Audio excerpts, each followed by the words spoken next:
पहली चीज़ तो आप ये समझ लीजिए कि जब मास्क आपके नाक के ऊपर होता है तो वो आपको नहीं बचाता है। पहली चीज़ सबसे बिल्कुल यह है वो कारण, हाँ यही है वो कारण जिसकी वजह से आपको फिर से कोरोना झेलना पड़ रहा है, फिर से लॉकडाउन, फिर से नाइट कर्फ्यू, फलाना ढिमाका।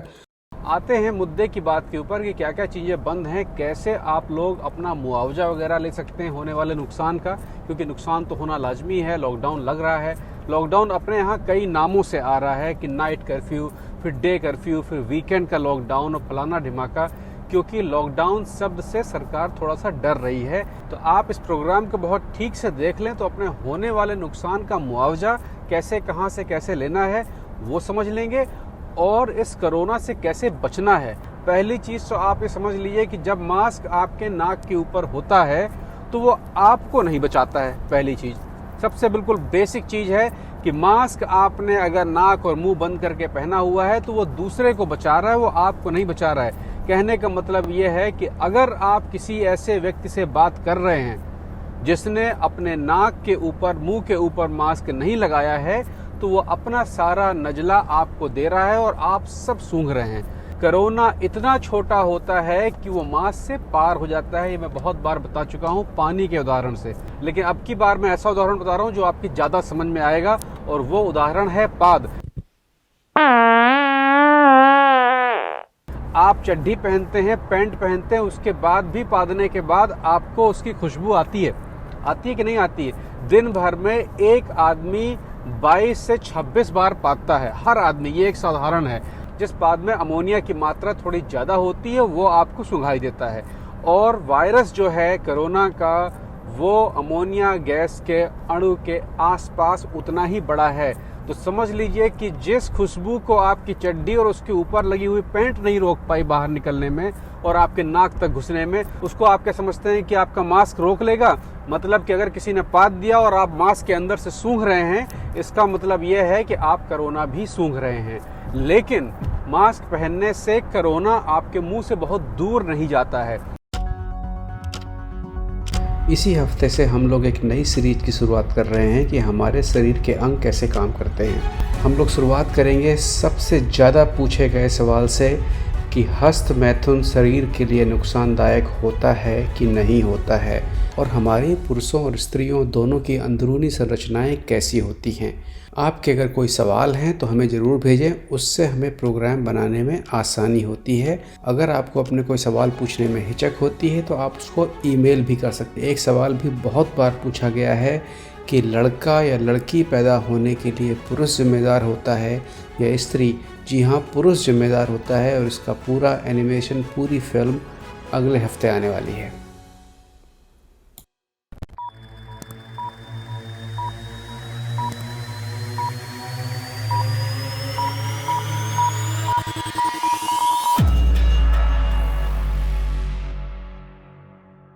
भैया सीजन 2 लैपटॉप गिव अवे शुरू हो गया। करना इसमें कुछ खास नहीं है, सिर्फ अपना नाम लिख के भेज देना है। एक बार लिख के भेज दिए हैं, दोबारा लिखने की जरूरत नहीं है, वो नाम अपने आप चला जाएगा। सिर्फ आपको लिखना है कि मैं विद्यार्थी हूँ। अगर आपकी उम्र 12 से 30 वर्ष के बीच में है और आप किसी भी तरह का विद्या अर्जन कर रहे हैं तो आप इसे पा सकते हैं।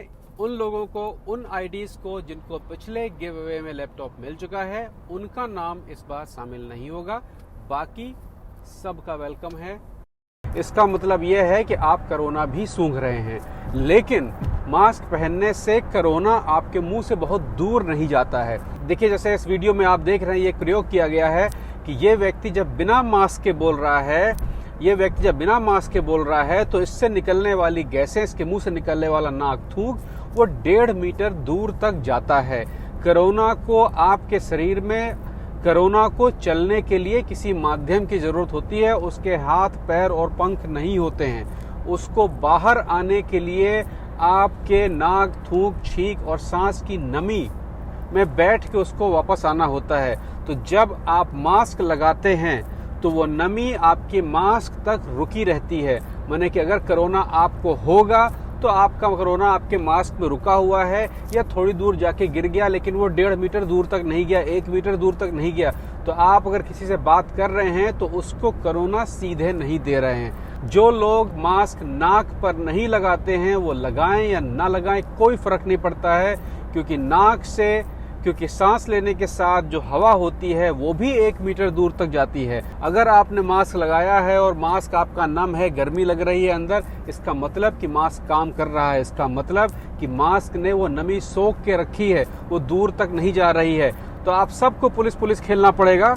जिससे भी आप बात करें, आप कहें कि भैया आपकी अगर ये नाक नहीं ढकी है तो मैं आपसे बात नहीं करूंगा, क्योंकि आप मुझे संक्रमित कर रहे हैं। आप ये कतई न सोचे कि आपने मास्क लगा लिया तो अब आप तक कोरोना नहीं आ रहा है। अगर किसी का पाद आपके नाक तक आ सकता है तो कोरोना भी आ सकता है, क्योंकि दोनों एक ही बराबर बड़े छोटे होते हैं। तो अगर पाद सूंघ रहे हैं आप तो कोरोना भी सूंघ रहे हैं। बिल्कुल सच्ची बात मान लीजिए। अगर कोई चड्डी और पैंट पहन के बिना घूम रहा है उसका पाद बहुत दूर तक जाएगा, और जिसने पैंट और चड्डी पहनी हुई है वो अगले बगल तक रह जाता है, दूसरे कमरे तक नहीं पहुंचता है। अब वो भीषण वाले जो होते हैं उनकी बात अलग है, मूली उली खाए हुए। तो मास्क का सीधा संबंध ये है कि जो भी व्यक्ति आपसे बात कर रहा है उसका थूक, उसकी हवा उसके शरीर से बहुत दूर तक न जाए, तभी वो आपको नहीं मिलेगी। वरना आपको जो एटमॉस्फेयर में, जो हवा में है, वो तो आपको मिल ही रहा है। तो इस समय वैक्सीन अभी आप तक नहीं पहुंची है, तो आपके पास केवल एक हथियार है कि लोगों के संपर्क में ना आएं, क्योंकि किसको कोरोना है किसको नहीं है यह आपको नहीं पता है। जिसको होता भी है उसको होने के 3 दिन 4 दिन के बाद पता चलता है, तो तब तक 3-4 बांट चुका होता है इधर उधर। तो इस समय जो कोरोना का डबल म्यूटेशन चल रहा है, मतलब कि एक ही शरीर में 2 तरह का कोरोना जिसके है, तो वो जो कोरोना है वो ज्यादा खतरनाक है। और अभी तक कोई भी निष्कर्ष नहीं निकला है कि वैक्सीन किस तरह से, किस माध्यम से काम कर रही है।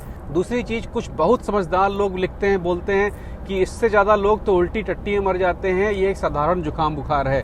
भाई साहब, पिछली साल से अब तक कोरोना लगभग 1 साल हो गया है। भारत में मरने वालों की संख्या 1,60,782 पहुंच गई है। किसी भी जुकाम बुखार में साल भर में 1 लाख आदमी नहीं मरता है। दूरी बना के रखिए। कोरोना हर उस आदमी को खोज रहा है जिसको शुगर की बीमारी है या कैंसर की बीमारी। ये 2 लोग जो होते हैं उनके पास इम्यूनिटी सबसे कम होती है। इम्यूनिटी आपकी मजबूत है, इसका सर्टिफिकेट आपके पास नहीं है। अक्षय कुमार से ज्यादा आप लोग उछल कूद नहीं पाते हैं, उनसे अच्छा अपना ख्याल नहीं रखते हैं। जब उनको हो गया तो आप कहाँ से बचोगे अगर फैलना वलना हुआ तो ये भी हो सकता है कि भैया आपको हुआ, बच के निकल गए, लेकिन अगर घर में किसी बुजुर्ग को दे आए या घर में किसी पापा मम्मी जो आपके हैं शुगर वुगर के मरीज हैं, अपने यहाँ तो सब शुगर के मरीज हैं, सब तेल मसाला खाए पड़े हैं, कसके शुगर के मरीज सब हैं। तो जितने शुगर के मरीज हैं उनको ये बहुत ज्यादा नुकसान करता है। तो प्लीज उनकी सुरक्षा के लिए, अपनी सुरक्षा के लिए इस चूतिया रागी में मत पड़िए। लॉकडाउन से संबंधित मैं आपको कुछ सीक्रेट बता दूं। इस समय भारत में पॉजिटिविटी रेट 18% तक पहुंच गया है। 18% का अर्थ होता है कि 100 में 18 लोगों को कोरोना है।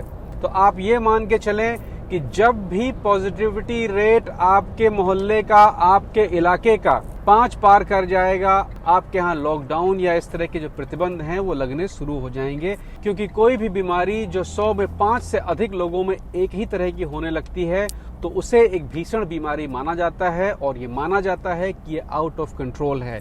इसके अलावा भी कुछ बीमारियां हैं जो भीषण बीमारियां, आउट ऑफ कंट्रोल बीमारियां हैं।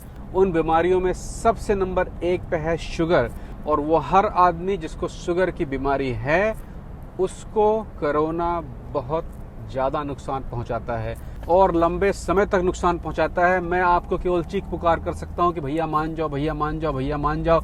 मानेंगे नहीं मानेंगे वो आपके हाथ में है। डंडा खा के मानेंगे, अस्पताल जाके मानेंगे, या घर का कोई आदमी मृत्यु शैया तक पहुंचा के मानेंगे, लेकिन आपको मानना पड़ेगा। और आपको ये भी मानना पड़ेगा कि आपको कोरोना हो चाहे ना हो, अगर आपने नियम कायदे नहीं माने तो महंगाई और भूख आपको मार देगी। कोरोना मारे चाहे ना मारे, महंगाई और भूख का सीधा संबंध कोरोना से है, क्योंकि कोरोना की वजह से अंतर्राष्ट्रीय व्यापार जो हैं वो बहुत ज्यादा प्रभावित हैं, और उसकी वजह से हमारे घर की रोटियां भी प्रभावित हैं। आप खुद समझे ना समझे, आपके दिमाग के ऊपर है, लेकिन समय आपको सब समझा देगा। बेहतर है कि तैयारी कर लीजिए, आपके हाथ में है।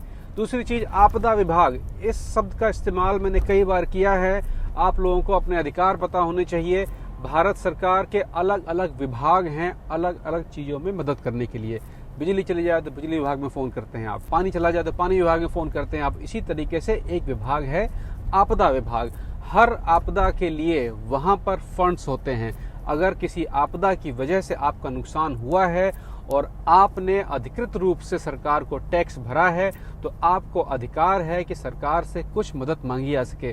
आपने तमाम सुना होगा कि अस्पताल में गलती की वजह से लोग मर गए, सड़क पे मर गए और डीएम ने या मुख्यमंत्री ने मुआवजे के रूप में कुछ पैसा दिया।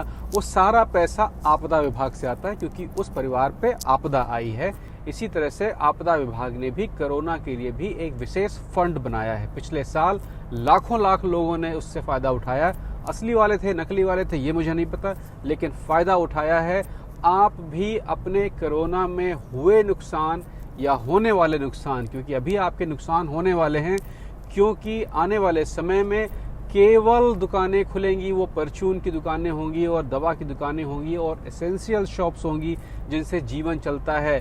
रेस्टोरेंट बंद किए जाएंगे पूरी तरीके से, क्योंकि रेस्टोरेंट में लगा हुआ एसी कोरोना फैलाता है। आएंगे इसके ऊपर भी बाद में कभी, लेकिन रेस्टोरेंट इसीलिए बंद किए जाते हैं कि वहां पर लोग बैठकर एक दूसरे में कोरोना बांटते हैं। तो ये सारी दुकानें बंद होंगी, व्यापार बंद होंगे, कुछ समय के लिए बंद होंगे, बहुत दिनों के लिए बंद नहीं होंगे, लेकिन ये चीजें बंद होंगी। और जिन जिन का रजिस्टर्ड व्यापार है उनको आपदा विभाग की तरफ से मदद मिलेगी।